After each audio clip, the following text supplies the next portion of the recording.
Let's talk to Rafe Heydel-Mankoo, Senior Fellow, as we say, at the New Culture Forum. Rafe, very good morning to you, sir. Always a pleasure, Mike. Very nice to talk to you. I guess we've got to kick things off with the racket that is now the migration business. I mean, if you ever wondered how to make a fortune in this country, you can either set yourself up as a human trafficker, a lawyer, or a hotelier. Take your pick. Yeah, well, I mean, the hotels, you have to actually feel some slight sorrow for those people who've had, the Home Office insisting that they take these people on board. My main fear with all of the hotels, of course, are that the local tourist economies in these seaside towns, particularly now in August, peak tourist season. No one can stay overnight, no one can go to these attractions and restaurants and so forth. People are too intimidated to visit. But yeah, it's these lawyers, and what gets my goat here is that the government must have known that the lawyers here were complicit in arranging these bogus application claims. And why has it taken so long for them to actually get a grip of all of this? We've known that this was going on for quite a long time, and it's a scandal that we're only actually seeing the government take some sort of action on this right now. But it goes across all. Also, let's not forget the Refugee Council, all of these NGOs who are clogging all of these matters up before the courts, doing everything they can to put obstacles in the way of what the British people want. All of this is a distraction. Nobody really wants to talk about migrant housing. We just want them to stop coming over here. And all of these dead cats that are being put forward on the table by the Conservative government are just ways of obfuscating and getting the attention away from the reality that for 13 years they've completely neglected this entire issue. I'm sorry, but 500 people on a barge, 2,000 people in tents is a drop in the ocean when you have 50,000 people in hotel rooms in this country. Not only do we have 50,000 housing. Well, not only do we have 50,000 people in hotels in this country, but we supposedly have 170,000 people waiting for an asylum application to be processed. Now, by my mathematics, rudimentary as it may be, that means 120,000 people are somewhere other than hotels awaiting a processing policy to go through. Now, where are all those people? Are they in houses? Are they in apartments? Where are they?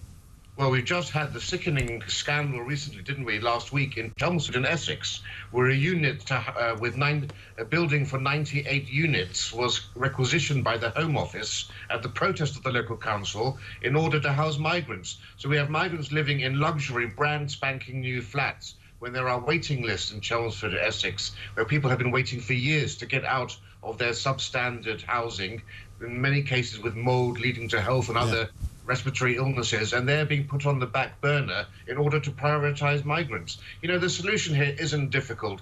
No, not a single migrant should be in any of these hotels or in any of these apartments. They should be in migrant camps. And you can build these camps very easily on military bases and other remote locations, such as in the north of Scotland, and empty out all of the hotels. We had British soldiers living during the 20th century in Nissan huts in barracks. Yes. The Polish army was based here after the Second World War. They couldn't go back to communist Poland under Stalin, so they lived in camps for years with their wives and with their children. And these were Battle of Britain pilots. Yes. These were soldiers who fought for king and country, for our empire. If it was good enough for them in the 1940s, I don't see why it's not good enough for illegal migrants today when modern technology is far superior. Exactly right. Robert Jenrick was on this morning on TalkTV with Kevin O'Sullivan. He was asked about whether, in fact, we should be treating migrants better, or whether they should be being given accommodation in the heart of communities which haven't asked for them to be there. Here's what he said.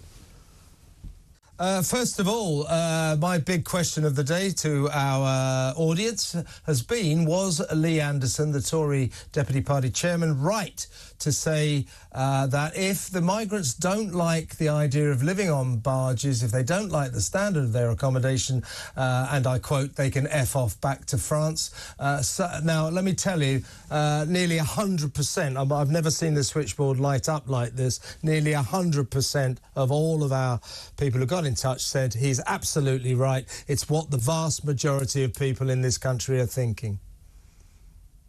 Well, I think he does speak for the vast majority of the British public. We want the UK to be a generous country, but that generosity has limits. And if people say that they're destitute and want to rely on the British taxpayer to house them and support them, they should accept the accommodation that's an offer. And whether that be the Barge or the disused military sites we're bringing forwards, these will always be decent and legally compliant forms of accommodation, but they shouldn't be luxurious. we can't find ourselves in a position where illegal migrants are able to pick and choose which 4-star hotel they want to stay in and in which part of the country. That's not right. That wouldn't be fair to the taxpayer, and that's not the approach we're going to take. And so if individuals don't move to the Barge, then we will consider removing their asylum support, and they have to look after themselves. But I hope that they'll change their minds. Robert Jenrick, the Minister of State for Immigration there, Rafe, saying that they will consider removing their asylum status. Now, yesterday they were going to remove their asylum status. It seems to have moved slightly more subtly to we will consider removing it, which is not a very encouraging sound for me. No, I mean, there should be a take it or leave it policy. And I really don't think that, the lefty do-gooders here have a clue about the squalid living conditions that many of these migrants endured in their home countries. We're sort of rather cocooned and cushioned from the reality of life for many people here, and we think not having a Sainsbury's down the road is something that is intolerable. In many cases we're talking about people who are living in shanty towns with corrugated iron tracks and worse, no running water, communal latrines.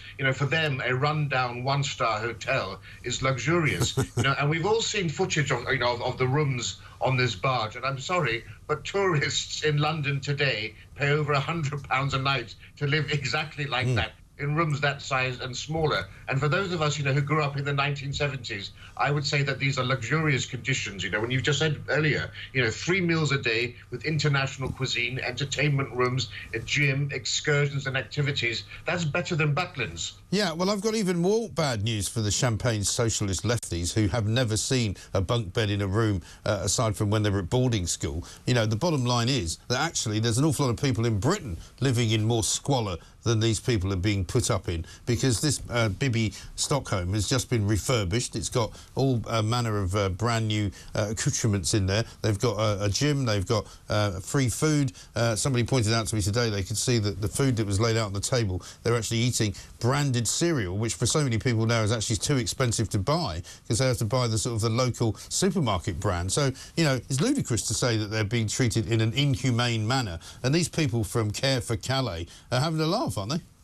Yes, look, and no one's going out to have to do the shopping, having to prep and cook the food is being served to you. It literally is a Butlins holiday camp style environment that they're in. But I think actually that the government may be listening to TalkTV, because since 2016 I was a lone voice calling for the Ascension Island, one of the British overseas territories, to be used. Now, back then I was thought to be beyond the pale for arguing for that, but just last week actually I raised it again with Richard Tice on this very channel, and 3 days later we got the government reports that they're actually considering it. Right. So I don't know whether they're watching Talk TV or not, but that's the solution. Forget the barges. The government should get old cruise ships, take anybody who's on the channel onto the cruise ship so they never set foot on British territory. Once that cruise ship is filled up, sail it off for processing at the Ascension Islands. That's the solution, because I tell you, a hotel room here is not a deterrent, but a windswept island in the South Atlantic is a deterrent. Well, it might be not only a deterrent, but the journey down there might upset a few of them as well, and that's, I think, where we want to go. We want to make sure these people don't come to this country as opposed to